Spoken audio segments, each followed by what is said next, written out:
kaitan nafsu. Pemuda yang mengkedepankan akhirat dan dunia. Patut bertanya contoh.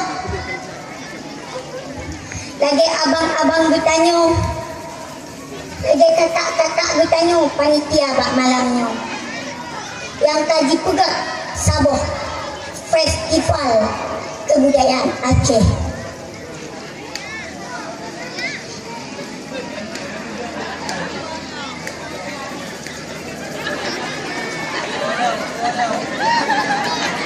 Tepuk tangan deh. Terima kasih. Saya enggak sekolah pidato. Lagi ini saya enggak ngerti. Saya udah tahu, sudah lupa liriknya. Mohon dimaklumi ya. Jadi pemuda-pemuda Ashabul Kahfinya, pemuda-pemuda yang dipendengar oleh Allah Subhanahu wa taala selama muton-ton, bahkan leher itu tonton yang betul. Munya sungguh pemuda-pemudanya hanya dipendengar oleh Allah Subhanahu wa taala. Munya merempak dengan algojo Raja Dityanis, dengan suruhan Raja Dityanis. InsyaAllah tak kuat lagi dia rembu. Lagi ni milah laju-laju. Tak ni dong-dong ni. Takut innalillahi itu. Nyangat kami toilet.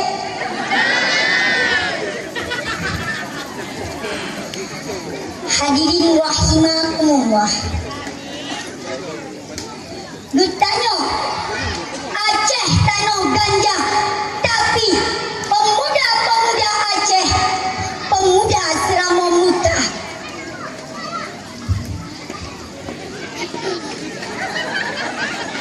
Tahan. Hadirin rahimakumullah segati.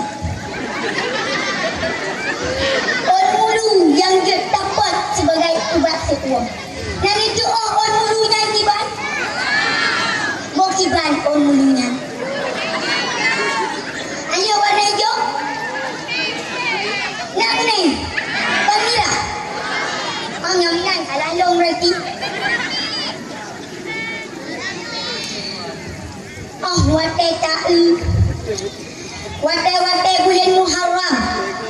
Niat orang yang jak rayakan satu Muharram, tapi orang tahun baru ke.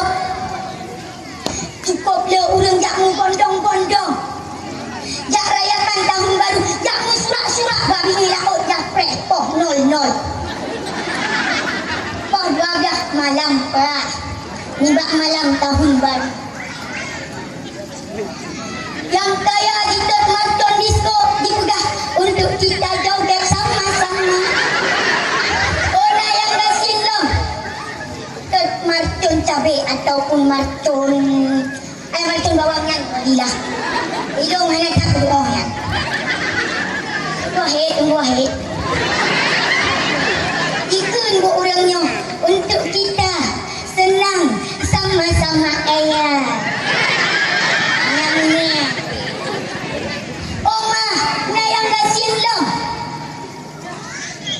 Cukup